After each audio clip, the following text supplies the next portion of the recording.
Check. Hi, my name is William Hughes. I'm the president of the Economics Club here at 4C's.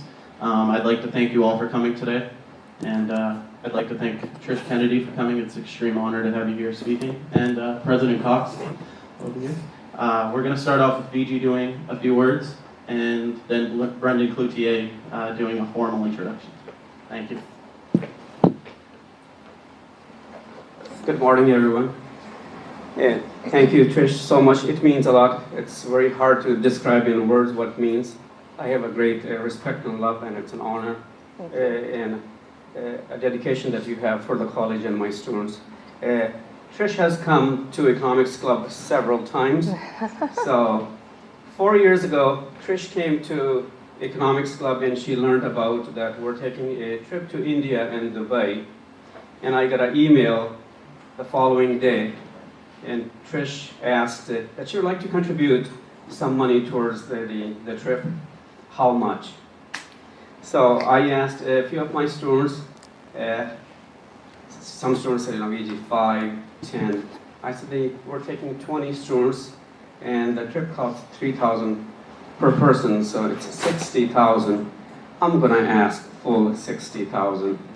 So, and Trish was kind enough to give us $30,000 for the trip. And I told that back home in India. They said, no way, people like that still exist? I said, they do. And after we came back from the trip, we had a dinner, and I had the honor of Trish to come to my house for dinner.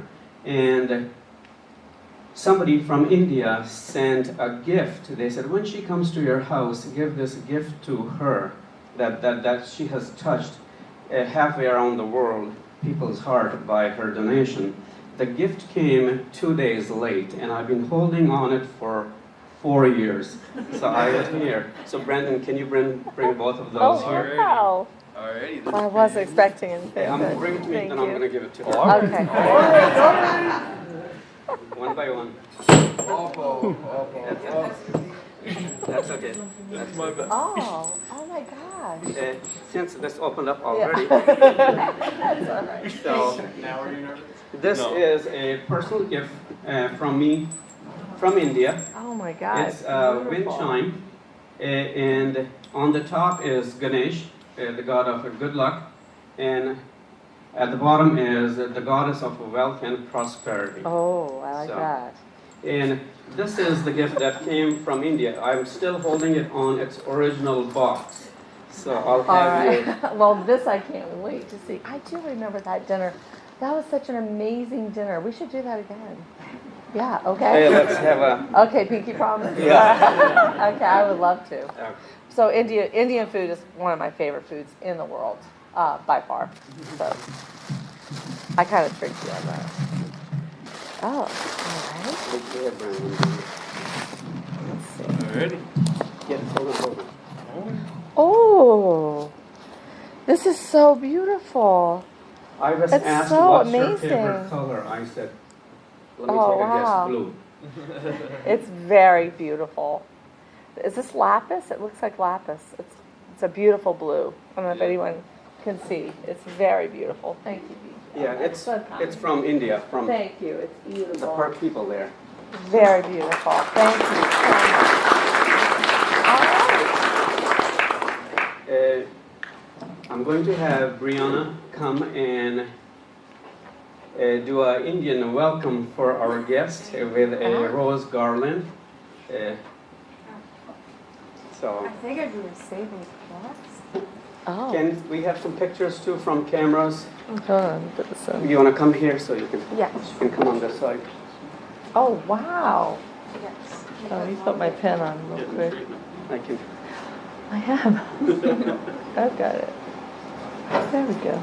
Okay. I'm going home with plenty of accessories today. Wow. Thank you. You're very welcome. Oh, it's beautiful. Thank Yes. you. Hey, and Brianna made it by her hand. Yeah. Oh, wow. I've never seen anything like this before. Wow. I've seen the marigolds. Marigold, I yeah. know, that's Yes. what I was expecting too. Right, Like, but it came with I've never Egyptian had roses. I've had the orchids for Yeah. Hawaii, but I've never had roses. This is beautiful. My office is going to be stunned. I'm going to walk in there totally decked out. Thank you. So, Brandon, I'll ask you to Come. Alrighty. Thank you, Gigi. Thank you.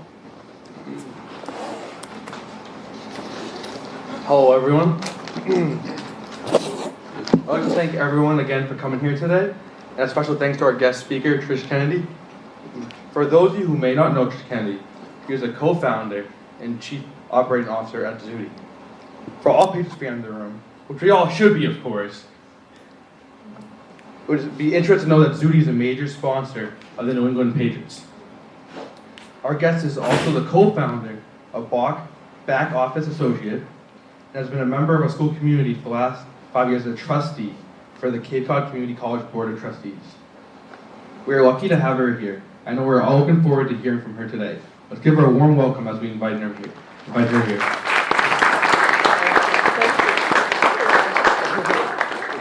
have Zudy and the Oh, there we go. All right.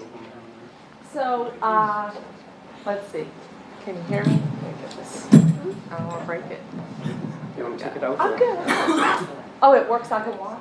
Yeah. Yeah. Oh, I like that. I can't stand back here. I'm sorry, I move around too much.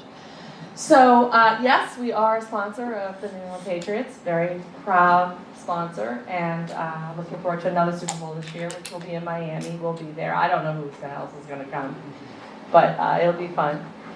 And so, do you guys know what Zudy is? Does anybody here know what Zudy is? Good for you. You tell me what it is. It is a organization that works on building a tool for other companies to use, so that they don't have to know how to program. True. That's exactly right. So it's a platform that you can use. You can learn how to use it, and you can build applications without having to know any code, which I know sounds amazing, and it is amazing. We're not the only people that do this. There are other companies out there that have what they call low-code options, which are interesting. But you can now build applications very fast. It doesn't take months and years. You can actually build an application, a really good application, in about 2 days, which is amazing. So that is what we do. We've had some pretty good success doing this. It's our 3rd year in public release. It took us 3 years to get the product ready for public release. My husband told me it would be 1 year, so 3 times, yeah, that's about right. And we released it in 2016 in public release, and some of our customers now are probably some companies you've heard of. Optum, does anybody know what Optum is? They're an $80 billion reinsurance and healthcare company. Aetna, I'm sure you've heard of Aetna. We do Brooks Brothers. You guys don't really look like Brooks Brothers customers yet. Maybe you though. You're pretty sharp. But we also do J. Crew. I'm sure some of the ladies in here have bought some things in J. Crew. And so some of the things that we've built for those companies are highly integrated and complicated supply chain, logistics, manufacturing applications. We also do finance, HR, highly specialized applications that reach into the consumer piece. So it's a fun job. I have a fun job. But I'm sure you guys are all in this class with VG to learn about economics. True? Okay. And how long have you guys been learning about this? 1 year? How many is 1 year? How many's only been, how about 2 years? Oh, that's good. All right, I like that. So stick to it. One of the things that I tell my own kids, I have 6 children while I did all this, so you can do that too. Yeah, you can. But I had a couple sons went here for some time frames until they figured out what they wanted to do, and they took VG's class. Yes, very successful. As a matter of fact, Marshall is graduating in May with a degree in economics from Florida International. So it's actually a great opportunity for you now to build up that foundation, and then when you're ready to move on to get your 4-year degree, right, you'll be all set, because he was. His favorite professor was you, by far. And still, even now. Oh, Oh, yes. So you guys lucked out, and you should be very happy and excited you have someone like VG to help you.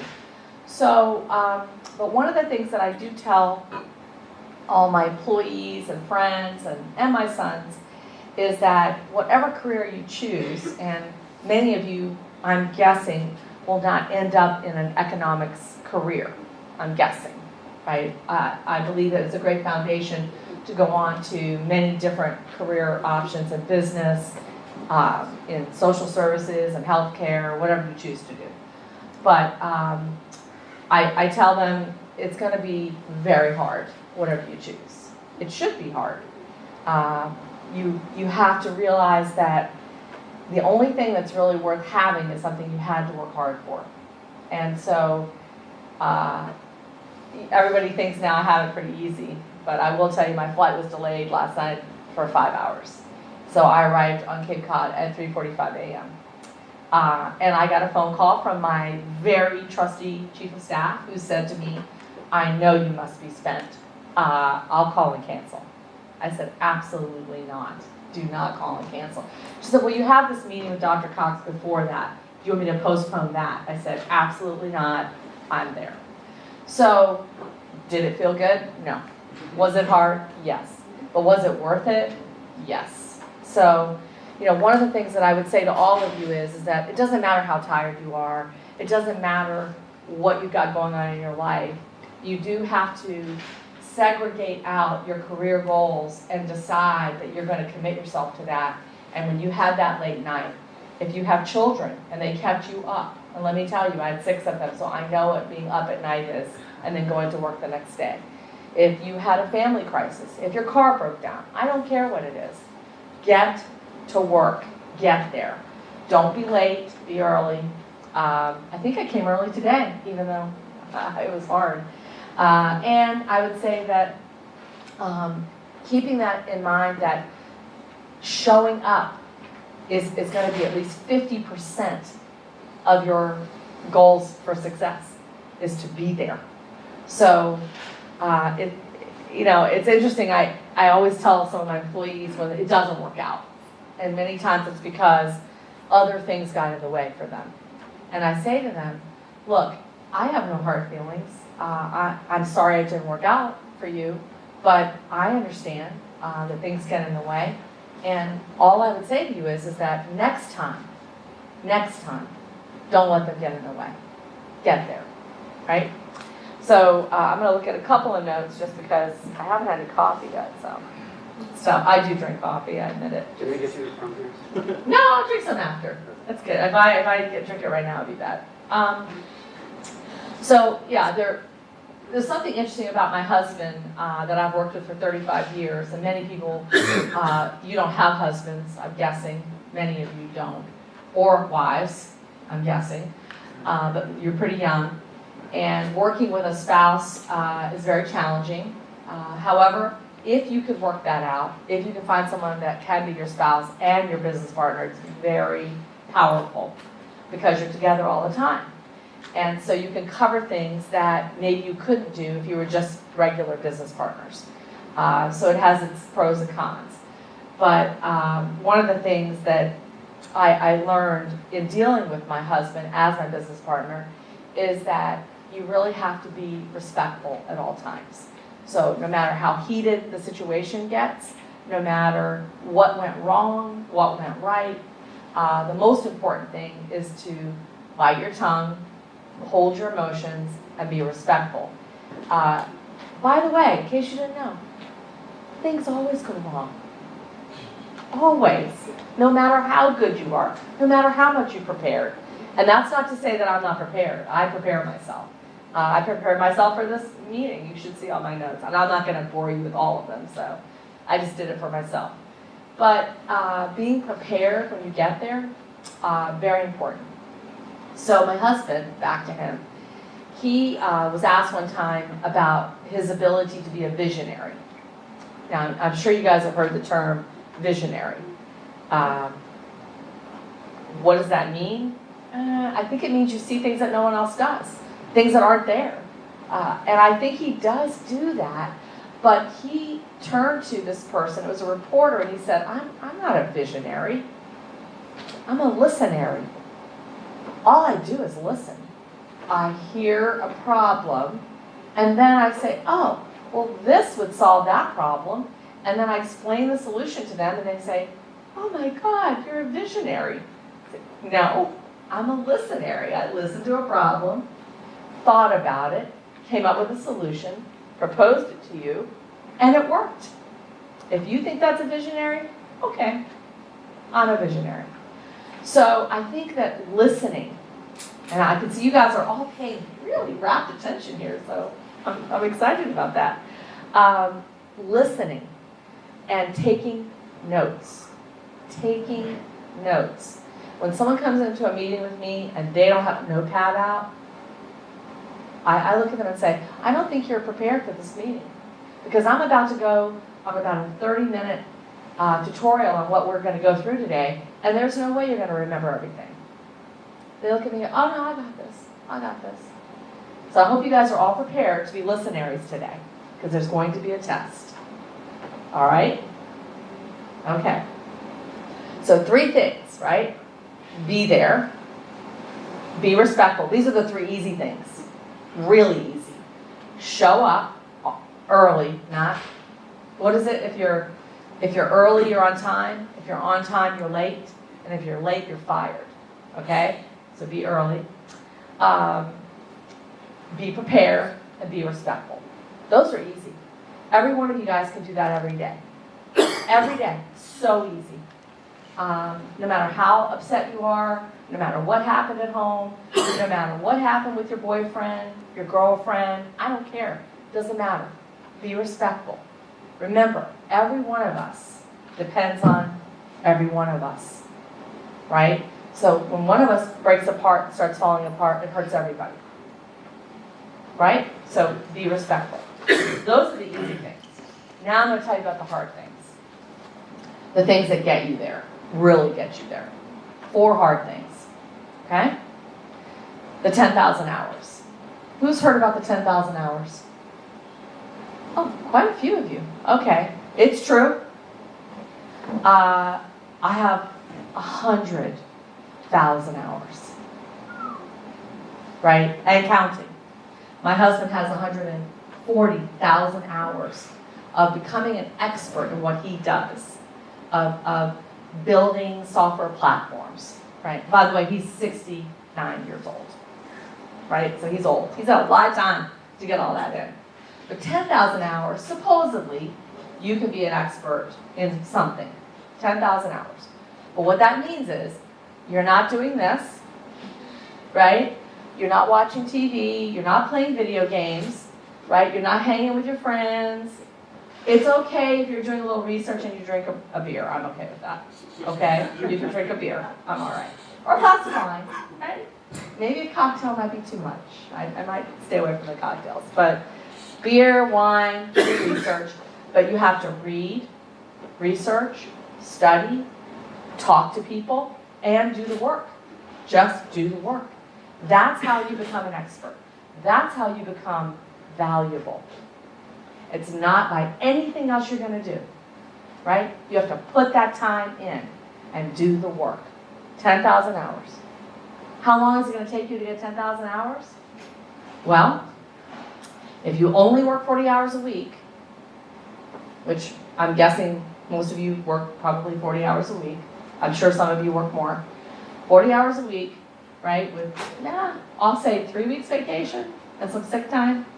Then it's going to take you a long time to get to 10,000 hours. It's going to take you about 8 years. That's a long time. Now, if you work 2,000 hours, right, that's 40 hours a week. But if you move it to 2,500 hours, now you can do it in 4 years. Don't take any vacations, by the way. No waste of time anyway. All I do is read about software when I'm on vacation, so why take a vacation? So anyway, 4 years you can get to your 10,000 hours if you put the work in.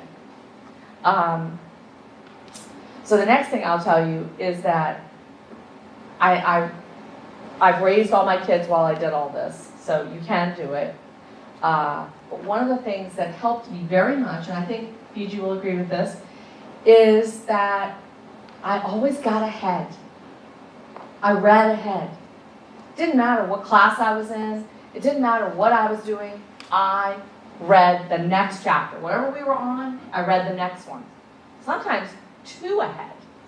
That way I'm always prepared. I'm always ahead. Whenever he would mention something, I would say, oh yeah, I already read about that. He's just starting to teach about it. I already know everything. You can self-teach, and you should. Don't wait for this poor guy to tell you everything you need to know. Go out there and figure it out. Read ahead. Research ahead. Teach yourself some things. And by the way, I didn't have the internet, right? I didn't have Google. I didn't have YouTube.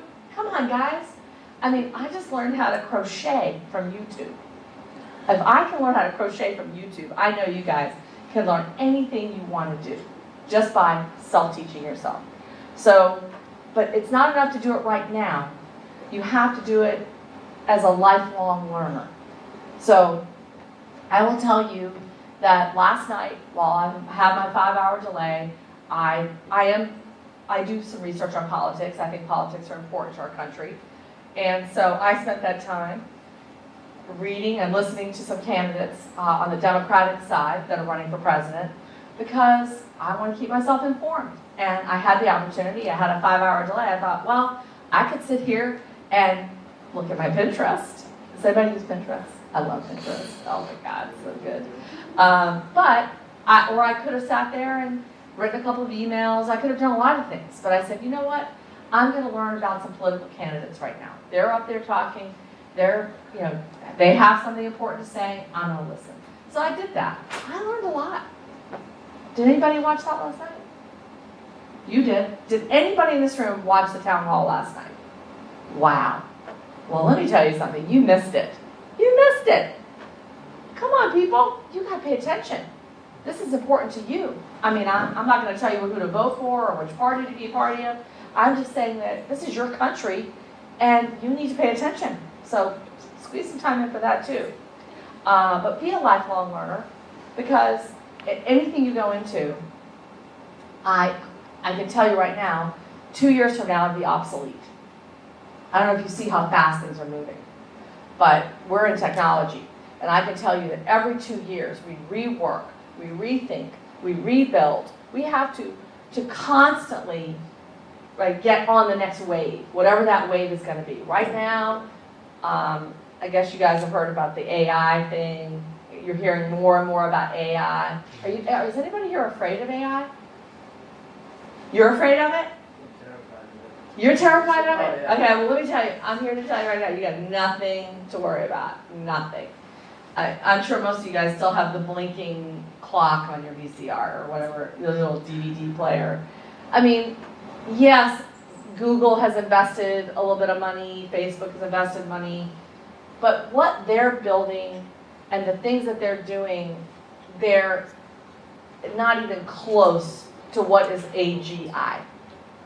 There is a difference, AI and AGI. Does anybody know the difference? So, artificial intelligence, generally right now, what they're building is machine learning through algorithms. So they build algorithms, those algorithms can go to the next level.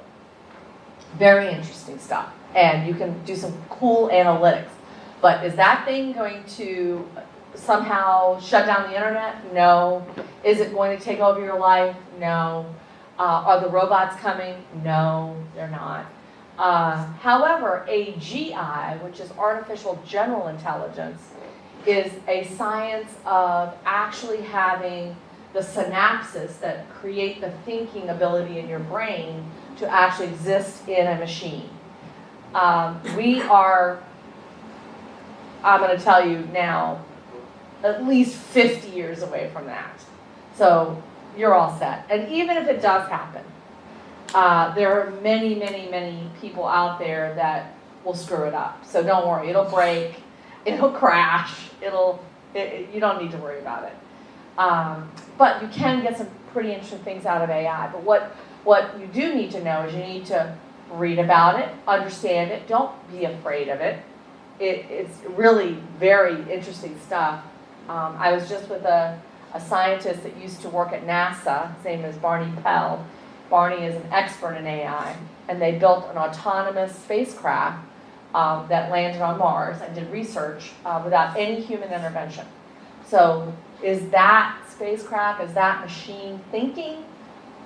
No, but it did have some cool capabilities as far as machine learning, and it was able to do some incredible research. So there's some neat stuff going on, and you should read about it, understand it, but don't be afraid of it, right? But that's where I try to exhibit to you that being a lifelong learner is something that can really help you understand the world around you and make you more successful. Okay, but that's hard, right? Really hard. So, back to my list. The final thing I'll tell you, my top 7. So the first 3 were easy, these 4 were hard, right? Don't get overwhelmed. How many of you guys in here feel overwhelmed? Wow. See? I knew it. I felt it. I felt it when I walked in. Like, these guys, I bet they are overwhelmed by a lot of stuff. Here's what I got to tell you about being overwhelmed. Really simple advice. A whole list of things, right? Your car needs repair. Your mother needs something. Maybe you have a child. Maybe you have all your studies. You got to study for this. You've got to clean. You got to do laundry. You've got to take care of a brother or a sister. I don't know. There's a whole long list, right? And so whenever I start to go, oh, how am I going to do all this? How am I going to give this speech? How am I going to meet with this? Know that. Get back over here for an IEP meeting. How am I going to do all that? Well, I make a list. How many here do you guys make lists? You make lists. Yeah, make a list. But don't just make it. Check it off, right? If you don't know what to do, pick one thing and do it. And guess what? That'll get done. And then you can pick the next thing and the next thing. Are you going to get it all done? No, you're not. Absolutely not. But you got some of it done. And guess what? You got tomorrow. Maybe it's not the greatest, but that way you don't get overwhelmed, right? Because once you get overwhelmed, you become inefficient. You become unable to progress through what you need to do to be successful, right? And I kind of know a little bit about being successful. And it's fun. I agree. You should want to be successful. It's a great thing to strive for.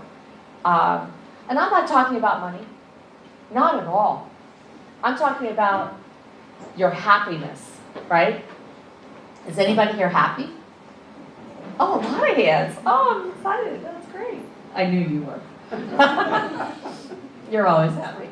But happiness is a personal thing. I don't know what it takes to make you happy. I know what it takes to make me happy. And I would say, and it's not money. Absolutely not. Although I will tell you, money solves problems. So it has a great effect on helping you get to the point where you can experience happiness. But I would say that finding something that you love to do, that's hard. Has anybody here found something they love to do? And I'm talking about work now. I'm not talking about Pinterest and video games. So you guys have found stuff that you love to do, right? Tell me what it is. I breed dogs, and every day I'm so happy. There you go. All right, that's great. That's a great profession. What about you? I love traveling, and I love learning about the history of other countries. Wow. Okay, and this young lady. Yeah. I work in banking. Banking. I love banking. It's so precise. I really like it. I didn't study accounting, by the way, but I know everything about accounting. You can ask Dr. Cox. I have a degree in journalism, but I know a lot about accounting. Why? Because I needed to.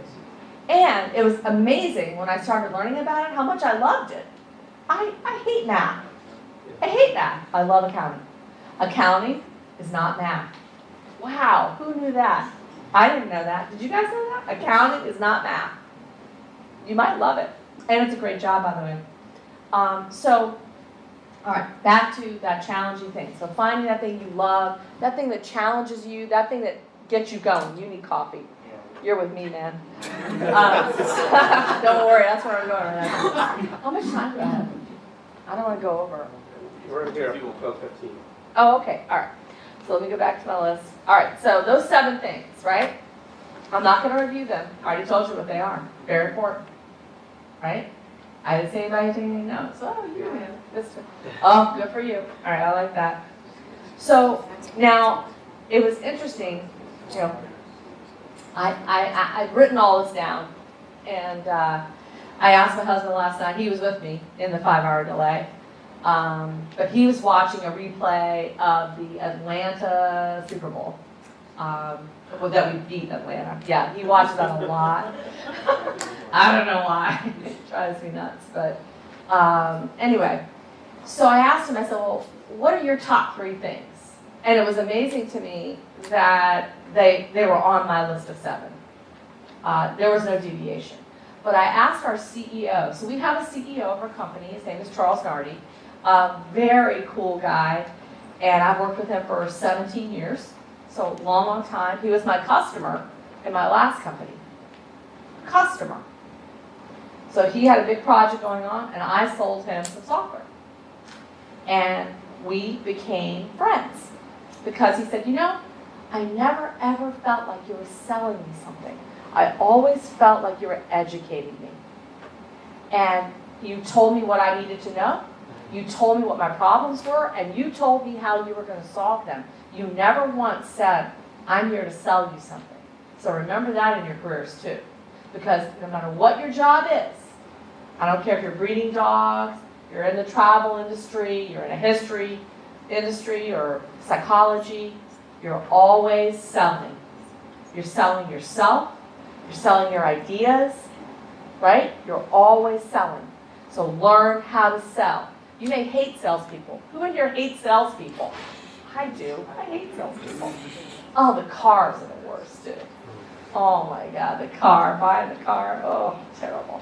But I will tell you that educating yourself on how to sell, critical in your career, no matter what you decide to do. And how many people are in here think they're introverted? Introverted, yeah, raise your hand. You're introverted, so it's going to be hard to raise your hand. That's right, wasn't it? It's hard, right? Yeah, introverted. Okay, so no problem. Introverted people can be some of the best salespeople in the world because you're very unassuming. No one expects you to sell them something. Now, who in here thinks they're extroverted? Okay, all right, quite a few. All right, I might have to test you. You guys are great salespeople, automatically, because you're willing to speak up, right? That's the first thing in sales. You have to be willing to speak up, talk about your ideas, don't be afraid, have confidence.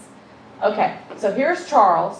He's my customer. I'm trying to sell him over $1 million in software. Over $1 million. It's actually going to be 1.3 million. That's hard to sell, right? How are you going to get somebody to write you a check for over $1 million? Really hard to do, right? You teach them, right? You teach them. Here's your problem. I can prove it. You better have your research done. You better be prepared. And you better be there early or he's never even going to talk to you, right? So here we are, and I'm going to sell him the software. And he says, we don't need it. We don't need this. We're all set. You know what that means? Now I can start selling. Because you cannot start selling until the person says no. Otherwise, you're just an order taker, right? The selling doesn't start until that person says no. Always remember that. When someone says no to you, say, oh, good, great, now I can start selling. So, okay, how am I going to do this? Got it. So I talk about what I perceive as some of his weaknesses in this project and where they're really going to need some help. And I knew they were there because they're always there. How did I know? Because I did my research. Okay, so I'm talking to him, and I don't say, oh, you got a lot of problems, you're going to really need this. Heck no, I don't do that. I say, wow, your project team's amazing. I mean, you got this guy from this project, and this one's really experienced. What? Hey, what are you guys going to do about that one mainframe system that has all the flat files? And how about that one? Right? Crickets. Crickets. I'm like, oh, I got it. So I bring up a few more really complicated things that, again, because I know it, because I researched it. Now he's listening. Now I've got it, right? But I know that he's gonna flip when I tell him it's $1.3 million. So I never tell him that. I don't tell him it's $1.3 million.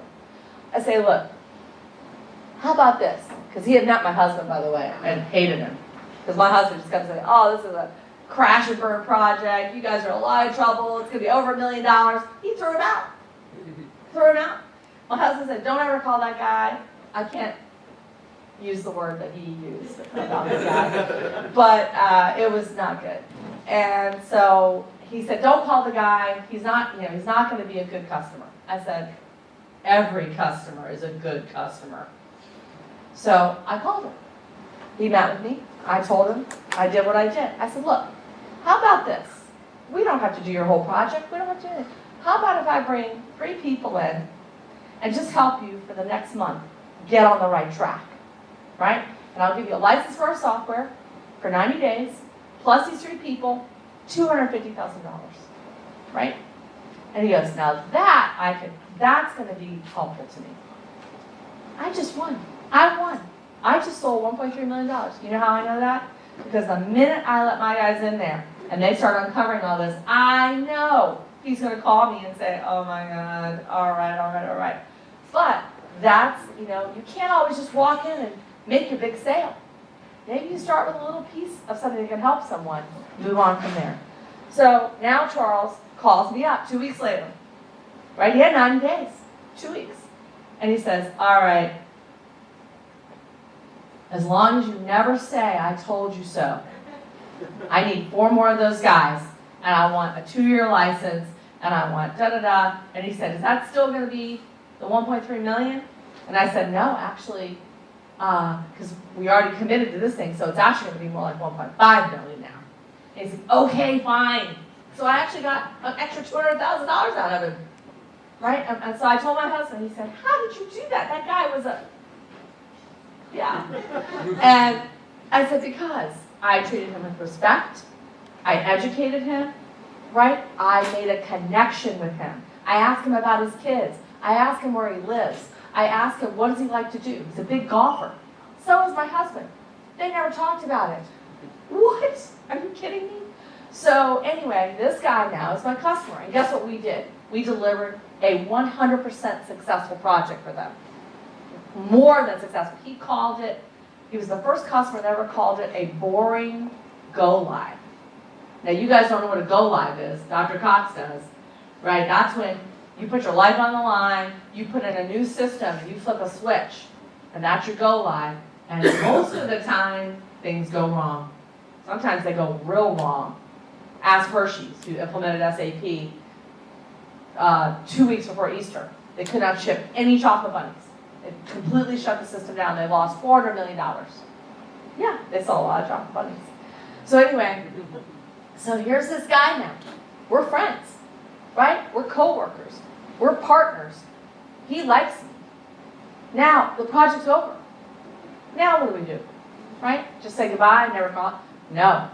Because here's one thing that my CEO said to me, that he said, I know you got your 7, I know you gave him the 7, it's good. You got the 7, right? Because there's going to be a test. I hope you remember. All right? So he said, relationships, connections, network, right? Very critical to your success.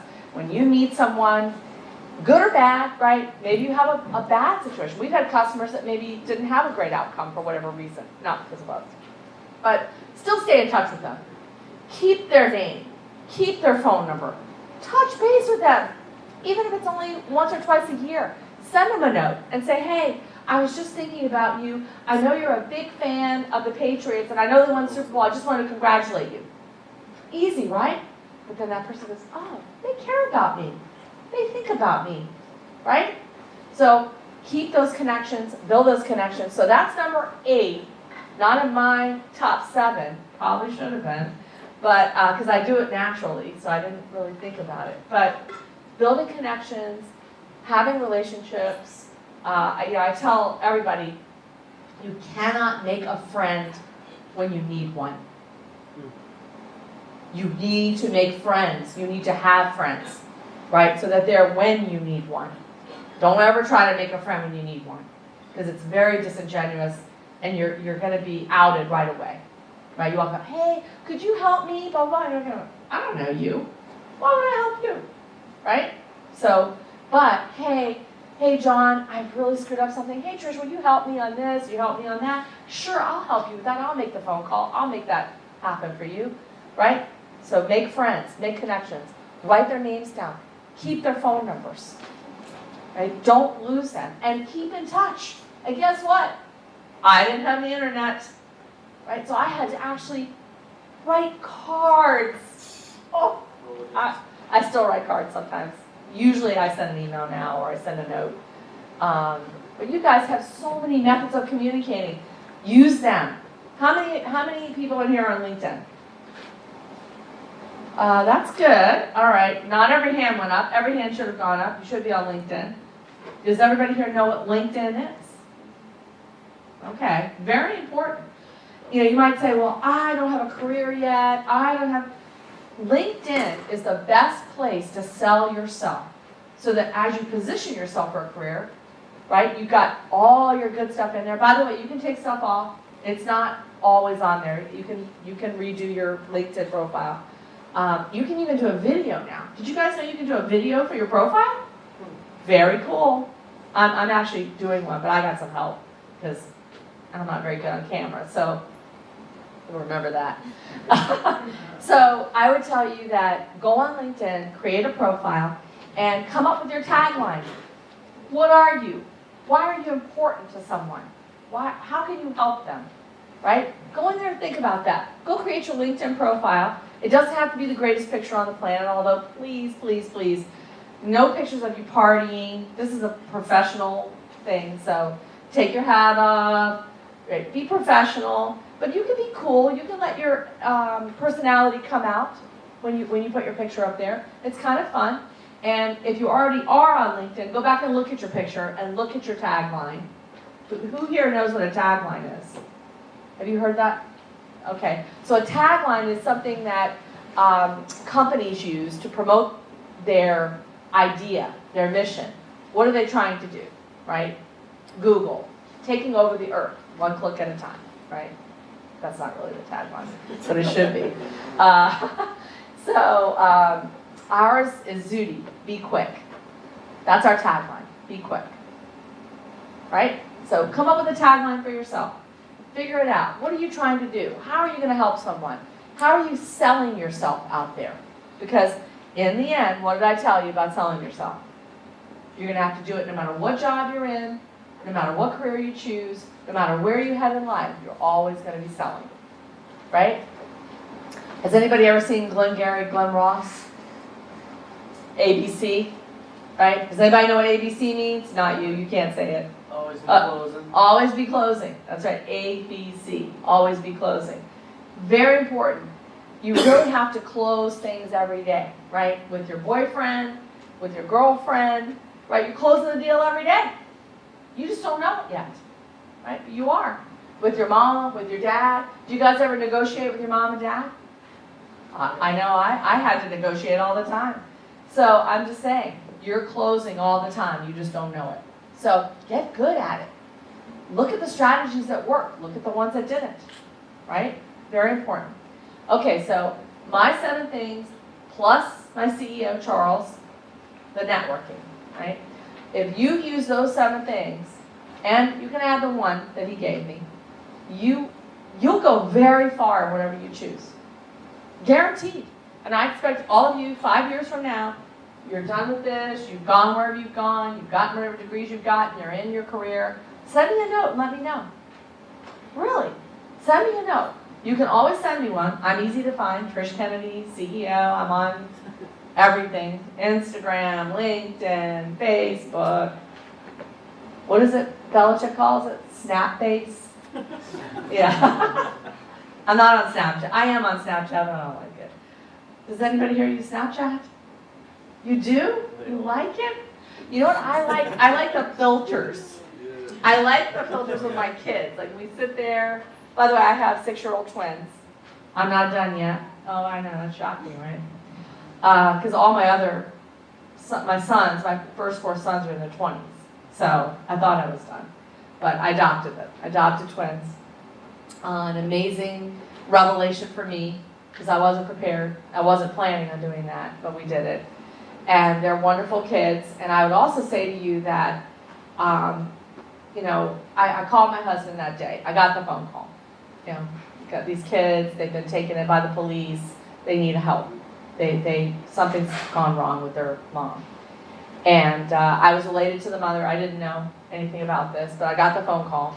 And they said, look, she says you'll take the kids. Otherwise, they're going to go to foster care. You got 24 hours. Okay? 24 hours. So I'm old. You can see that. My husband's older. So I call him up. And I said, okay, sit down. I got an important phone call for you. By the way, this is one of those things that you're not planning. Right? Everybody has them. You all already had things like this. So you get that phone call. And here it comes. The universe. Here's the universe coming down on you. And it's going to hit you with something. Because it always does. Okay? Yeah. So I want you to sit down. I want you to hear this. I told him about the kids. I said, look, what do you want me to do? Do you want me to go down there and get them? Should I tell them no, put them in foster care? I mean, I really think that I don't know these kids. I don't know anything about them other than 3 years old. It's a boy and a girl. That's all I know. Are they sick? Are they traumatized? Are they mentally ill? Have they been abused? I don't know anything, right? He starts asking me questions. I said, I don't know anything other than they're 3 years old and they're human beings. That's what I know. And he said, go get them. I said, well, I do want to point out one thing. I want to tell you that you're going to be 81 years old when they graduate from high school. And he said, well, I'm going to be 81 anyway. I might as well do something good. So we did. So, Aaron and Antonio, they got to get it. By the way, a lot of people had approached Tom and I multiple times about adopting them. But they were adults, so we said no. So anyway, all right, so now we're going to do the test. All right? My 7 things plus Charles's 1. I want to see if anybody here is paying attention. So let's see, who am I going to get? You in the blue shirt back there. Mr. Yeah. So give me one of the 7. The first one would be being on time, respectful, and have your research done. Okay, very good.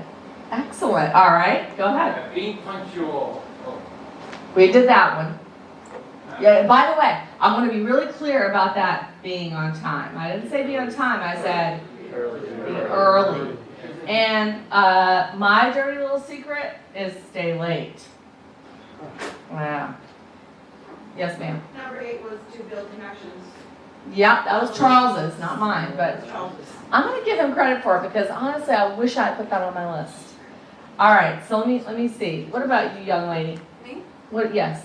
Give me one of those 7. Get educated on how to sell yourself. Okay. Yeah. Lifelong learner. Educate yourself. Know how to sell. Right. Very important. Okay. Yes, Stay ma'am. ahead. Read ahead. Right. Read ahead. Goodness. So easy. They got books, right? Yeah. How do you guys read ahead? Yeah. All right. You tell me what's in that chapter. Yeah, we're gonna give you. Anyway. All right. So if you do those 7 things and you really focus on those things, and let me tell you, you know what the really good thing was about not having the internet? We didn't have anything else to do. We didn't have video games, right? You guys like, well, of course you did well. You didn't have anything distracting you. All we have is television. And by the way, there were literally 3 channels. 3. That's how old I am. There were 3 channels. And by the way, the news was the news because there were no talking heads and there were only 3 broadcasters and they literally just read what happened that day. No discussion. You just got the news. So that was very, very different than it is today. So I feel bad for you guys. I feel bad that you're so distracted that you guys have to keep your head down on this all day long. It's terrible. By the way, I don't let my twins use any of that unless we're traveling, right? they have an iPad so that when we travel, or an airplane, or a bus, or train, they are allowed to use it with educational games, not video games. But they don't have phones, they're not allowed to use them, because I'm telling you, I go to restaurants, this is my pet peeve, I'm going to do it right now, my pet peeve. It drives me crazy, because I'm raising these little kids. Now my kids, when they came up, there were no smartphones, so I didn't have to worry about this. So it was easy for me to go into what I used to do, which is play the word game, play tic-tac-toe, play games, talk, ask questions. I read a book recently about raising children to refresh my memory, and it said, here's the top 100 questions you should ask your kids. It's actually a great book. Top 100 questions you should ask your kids. And some of it's simple, like what's your favorite color? What do you want to be when you grow up? One of them was, what's your favorite number? I thought, favorite number? Oh, okay, fine. So I was having dinner with the kids, and I turned to Erin, my daughter, my first and only daughter, right? 5 boys, 1 girl. I turned to her and I said, Erin, we're at McDonald's. I said, Erin, what's your favorite number? She's eating her french fries and goes, 1 billion. 1 billion? Really? Me too. Okay. Set your goals early. Stay focused on them. So I'm going to take some Q&A. Right? Yeah. Okay, is that all right? Yeah. Because I want to hear what you guys are thinking about, and maybe something that I could help you with, that you're struggling with, or just curious about. I don't care. Yes, sir. What's your name? My name's Chris. Chris. Hi, Chris. What were some of the biggest challenges you faced as a woman in business? Oh my God. It's funny coming from a male because I was going to ask that. Yeah. Okay. Really good question. Let's see. Well, I could tell a lot of stories about it, right? But the biggest challenge is right here in my own head. No man gave me a challenge. It was my own challenge right here, right? So, ladies in the room, you remember that. No man's going to ever challenge you, right? No woman can challenge you if you don't want them to. So, I had to get my head straight about the fact that every meeting I went into were men. Every boardroom I went into, it was men, except for this board of trustees. We had some incredible women on this board. But every board I ever sat on was full men. I was the only woman there. And I'm in technology, so every group I worked with on the technology side were 99% men. So I've been coming up with a lot of men my whole career. And of course I had 4 sons, so I'm surrounded. Even our dog is a male. So, but what I would say is that I said to myself, every time I went into one of those meetings, every time I had to do something, and I had men try to challenge me, right? I've been in situations where I wouldn't say, I was never scared, but certainly aware that maybe they didn't have the best of intentions for me. And my response is always respectful, right? Remember, respectful. Even if someone's not respectful, right? Even if someone is trying to intimidate you, your respect back to them will stop that intimidation, right? It's very powerful to be respectful. So I had a gentleman once, I was in a meeting, 3 other gentlemen, and he was going to now tell me a story about him in a hot tub and some not good things going on, right? Intimidating me. I knew what he was doing. He was new, he was trying to, say, I'm the big dog, I can do this, I can do that. And I just looked at him and I said, what did your wife think about that? Got him. And he said, well, she doesn't know about that. I said, well, then why would you tell me? Right? I'm your coworker. I don't think that's appropriate. But, if there's a good reason for you to tell me, I'd like to know what that reason is. So, respect, right? I'm not going to challenge you and say, oh, that's terrible, how dare you say that? I said, well, if you wouldn't tell your wife, why would you tell me? And if you have a good reason, could you please give it to me? He's completely disarmed. He doesn't know what to do. And the other 2 guys, who should have come to my defense immediately, just sat there with their mouths open, Because they're like, well, what happened in the hot tub? Sorry guys, but that is what they said. And he looked at me and he said, actually, there probably isn't a good reason for me to tell you this. And I said, thanks, I appreciate that. Let's move on to the next topic. So, but, I've had things where I was told that, okay, we can't move forward with this deal because you and Tom are married. What? Did you not know we were married before we started talking about this? No, but we just want to replace you, right? Because, we need a man in this role. I've had people say that. We need a man in this role. Again, what do? Respect, because that's disrespectful, right? That's disrespectful. So I come back and I say, okay, well, could you tell me why a man could do a better job than me? Could you tell me that? And of course, they can't, right? Because they don't know anyone that has as much experience as I do, that works as hard as I do, that produces the results that I do. And I had all that behind me. So having the research, the confidence, the respect, right? Don't be challenged. The only challenge you'll ever face, I'm serious, is right here in your own head. Right? Nobody can challenge you. If you maintain that respect, you maintain that focus, you know your stuff, nobody can challenge you. So don't let them get you upset. Don't let them put you in a state of mind, right? You maintain. All right, next question. Yes, sir. So, my name's Owen Kennedy.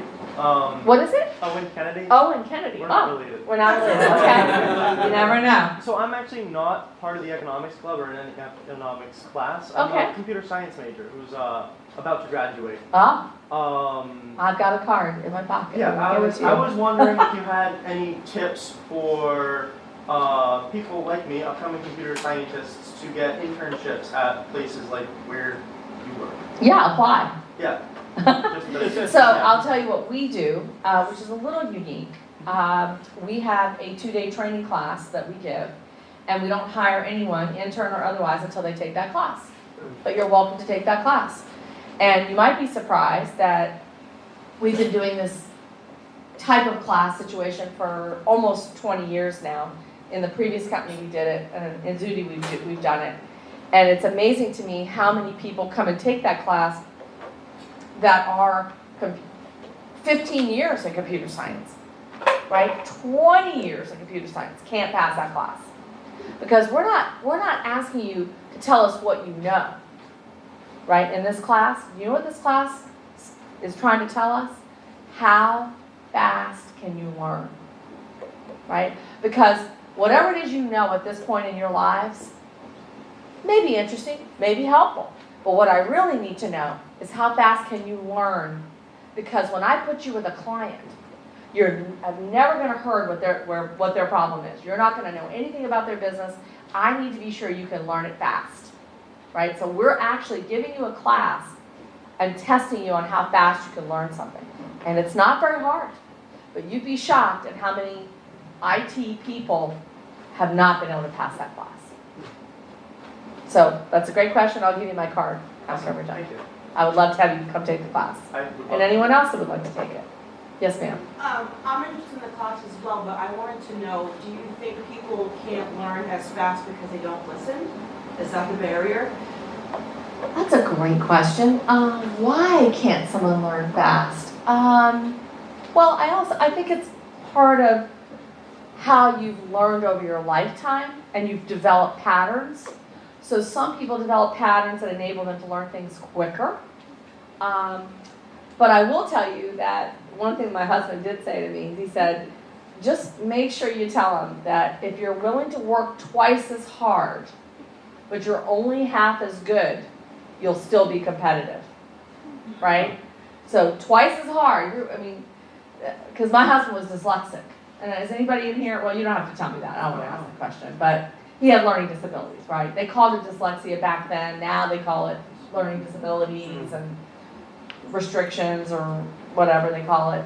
But he couldn't read, he couldn't write, he had to teach himself all of that. And of course, this is a long, long time ago. Remember, he's 10 years older than me. So there weren't IEPs, there weren't things like that, right? He had to actually figure out patterns that he could learn in that would make sense to him. So math, right? He has a degree in math. He has a degree in economics. He has 2 degrees. But he said that with the math problems, he figured out that he would work the problem, right, and then reverse engineer it to make sure he solved it, right? So he would rework problems constantly, which took him twice as long. But he said, I then really knew it. So he wasn't afraid of putting that effort in to say, you know what? My professor would tell me to do the odd problems. I go do the even ones too. Right? It took him twice as long. But he said it really paid off. So putting that effort in now, you guys are at the beginning, right? It's a really cool place to be. I mean, in many ways, I trade places with you. But of course, I would want to know everything I know right now and be in your position. But I've already given you a lot, right? Now, that doesn't mean that you listened. I'm sure people in here, there are people that didn't listen. But I hope you listened to at least some of it. Because even if you use 2 or 3 of what I said, it can help you, right? Remember, the first 3 are easy, right? You'll be shocked when you go with a coworker, your mom, your dad, your girlfriend, your boyfriend, you show them some respect and you don't let them, right, get in here, get you going. You'll be shocked at what you can accomplish, right? So, but yes, I think, why can you learn fast? I don't know. I wish I knew that. That's why we give the test, right? Because we don't know who can, who can't, and why. But it's certainly, part of it is just the way you learn. So I can't say any more about that. Anybody else? Oh, yes, ma'am. My name is Sabrina. What is it? Sabrina, okay. You said your degree was journalism, right? Yep. What did you want to go from journalism to where you are now? Well, so I decided to be a journalist when I was 6 years old.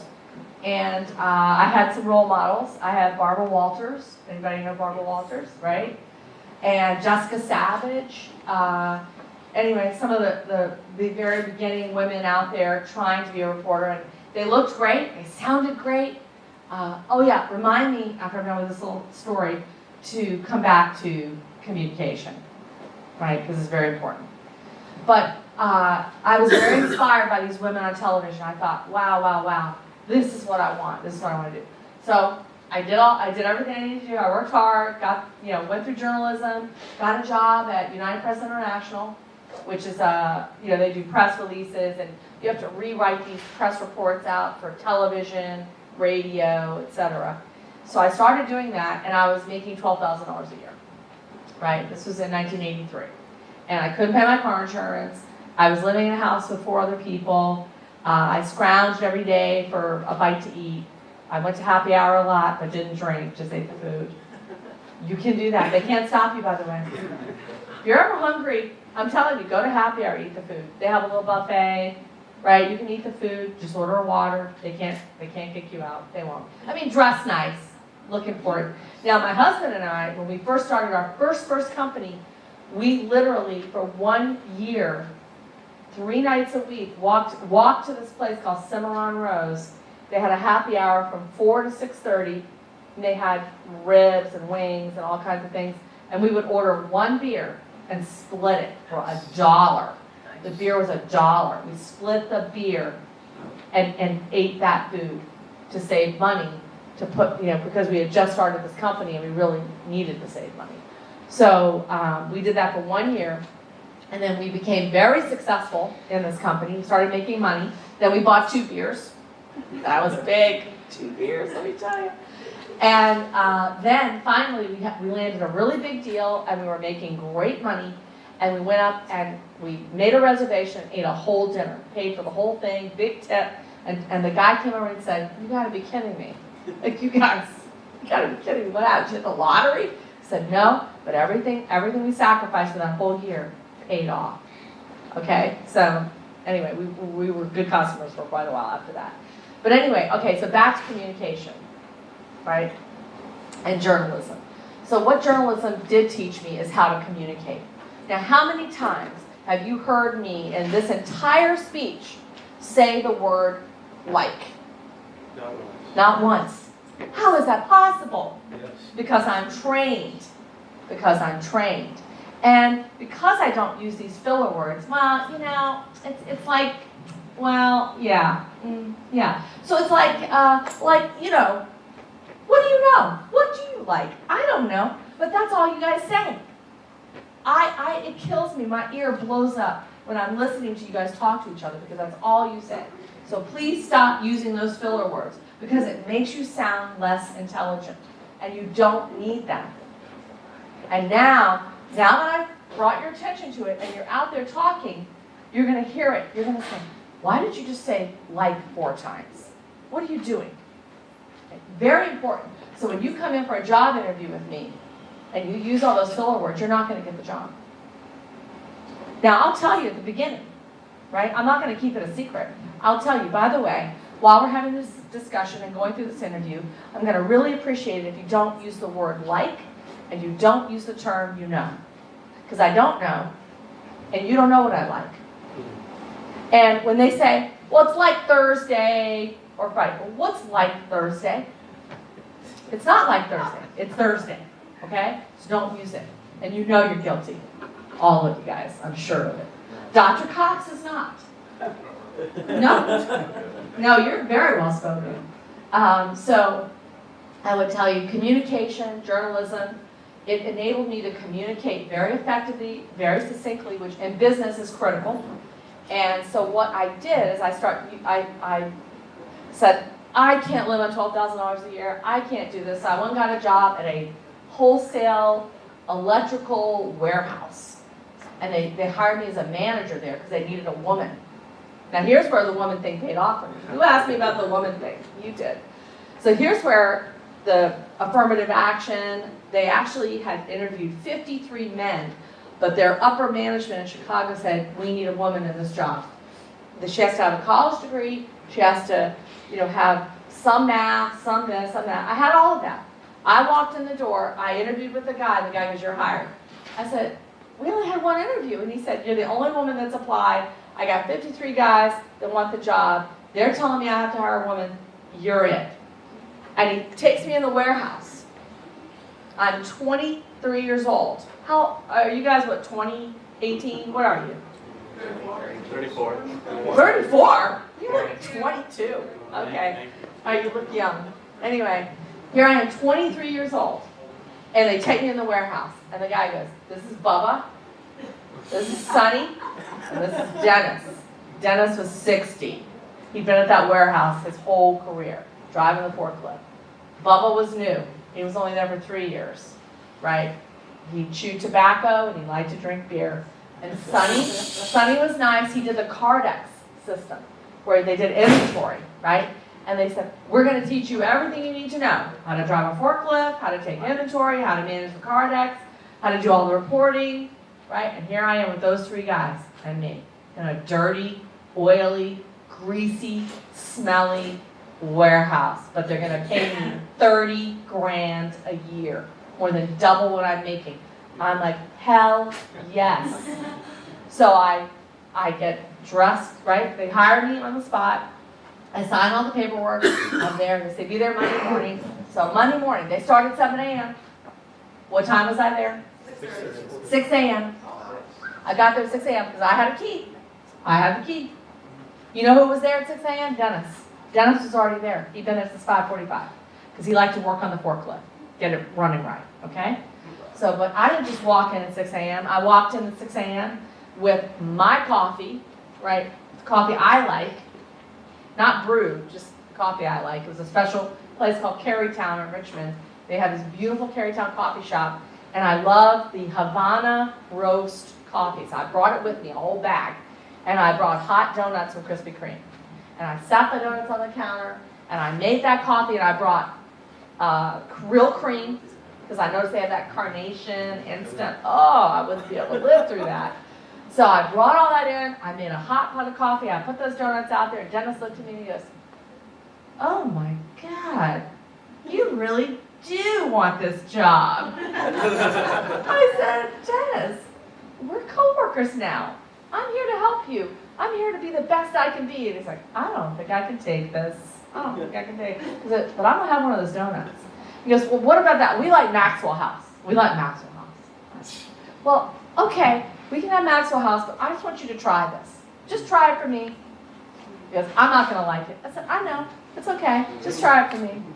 So he did. I said, do you like cream? He goes, yeah. He goes, the powdered carnation. Not even the liquid, the powder. He's like, no. Let me make it for you. Do you take sugar? No, just cream. Put a little cream in there. Havana Rose. Takes one step. He looks and goes, this might work out.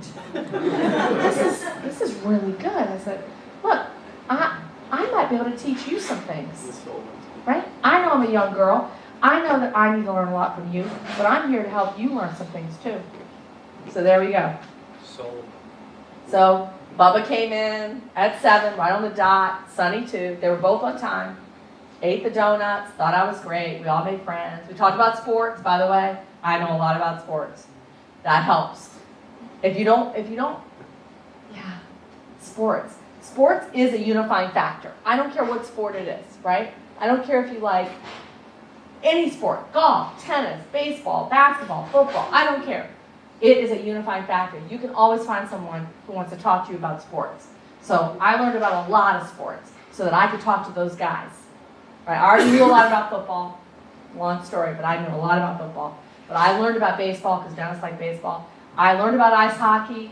I learned about golf. I learned about all those things. I didn't like them, but I learned about them. Why? Communication, so I could talk to them. So they like me. They want to talk to me. They want to tell me what they think about things. Okay, so journalism, how did that help me? Helped me a lot, right? So no matter what you study, you can apply that in any situation you go into. And economics is a perfect example of learning the basics of economics and applying that in any situation, right? Personal or otherwise. BG, you should give them like a life lesson in economics, right? Not just the book stuff. I did 2 days ago. Oh, you did? Yeah. All right, I like that. All right, next question. Do we have time? How am I doing? Oh, all right, last question. Who's going to be it? All right, yes, sir. Davey Pell. Nice to meet you. Pleasure. Yeah. What's the best bit of advice you've gotten that you both apply to your personal life and your professional life? Best piece of advice that I've ever gotten? Someone's, yeah. Well, it's very interesting that you bring that up. Because you would think by now I would have already gotten that. Right? But I just got it the other day. Just got it. So we hired a gentleman to come in and do a leadership course for our company, for the top 20 performers in our company to do this leadership thing. And I called up this company that said they had this great program. Aetna, one of our customers, recommended it. So I got on the phone with this guy. His name was Mike McCabe. And he said to me, I only do this for a couple companies a year, right? So I need to see that you guys are in the right place, with the right mindset that I can actually help you. I don't want to waste my time. I don't want to waste your time. So I start telling him where we are, what we're trying to accomplish, where we're lacking, where the holes are, the gaps, things like that. And he says, that's very interesting. A lot of people have what you just said. Right, so I don't think I don't think I can help you, right? Because it all sounds pretty standard to me. He said, are you willing to open up to me? And I said to him, okay, yeah, sure, I'll open up to you. What have I got to lose? Who is this guy anyway? I don't know anything about him. He's supposed to be some expert in leadership. So I'll tell you who he was before I tell you what I said. So this guy was the admiral of the 3rd Fleet. But prior to that, he was a fighter pilot. He landed on the aircraft carriers throughout multiple wars that we were in, starting with the Vietnam War. He's now retired. And he was the gentleman, his call sign was Wizard, but in the movie it was Maverick. So this is the guy that they modeled Top Gun. He was Maverick. And his father died in a crash. He lived that life. And he went all the way through. He went to Miramar. He won Top Gun. Then he took over. They made him eventually he ran Top Gun. Then he went on to become an admiral in the 3rd Fleet. And he's very proud that when he became admiral, because they had a lot of safety issues, they had deaths, they had lots of things, and his goal when he was an admiral was to make sure that they lost no life in an operational situation, right? Because of their job. And the entire time he was the admiral, they lost no one. He changed all the security procedures, all the safety procedures, because he was a pilot. He knew where the issues were. So anyway, back to what he said to me though. Well, yeah, everybody has those problems, and yeah, whatever. And but what, can you open up to me? And I said, you know what? I said, what is it? What is it that you would like to hear from me? Right? What do you want to hear from me? And he said, what you just said. I want you to ask me what I want. That's what I want. And you just did it. So you win. So he went through this whole program with us. But the one thing that I learned that was really cool is that every one of those flight sessions, every one of those training missions, every one of those active battle missions that they were on, when they came back, they always did what is called a debrief, right? And they talked about what went right and what went wrong. Now, how many times do you guys do that? When you're in a situation, you go back later and say to whomever you were in that situation with, what went right? Let's talk about that, celebrate it. And what went wrong and how can we fix that without being judgmental, right? Very hard to do. Because usually, especially in business, when you're doing something, you're saying, we've got to do this and this, and we've got to close this deal, we've got to deliver this project, and we've got to do this, and people screw up, and you want to say, oh my God, I can't believe you did that. Can't do that. Can't do that, right? So the thing that he said was very impactful to me is you praise in public, right? You praise in public. You talk about all those great things, because there are plenty of great things to talk about, right? And you never criticize in public. If you have a problem, you always do that in private. Nobody around, just you and the person. That's it, right? And it's not a problem, right? It's a challenge that we have to get over. And how are we going to do that? So the best piece of advice I got was praise in public and do a lot of it. I don't do enough. I'm guilty. Right, girls? So Nicole and Nadia are au pairs that have worked with me. They've seen this at firsthand. I'm not that great, am I? I'm pretty good. I'm better. Since I'm at the Admiral, I'm better. I'm like, oh, you did a great job. Oh, this is good, right? Yeah, and I try not to say anything bad in front of anyone, unless it's an emergency, right? Yeah, because they take care of my kids, so it's like, no, he's crossing the street. No, don't do that. Yeah, other than that, we try to talk in private. So that would be a great piece of advice, right? Give people more praise, find those good things, right? Celebrate those good things. If you got a problem, handle it in private. Okay? Respect. Good? Okay.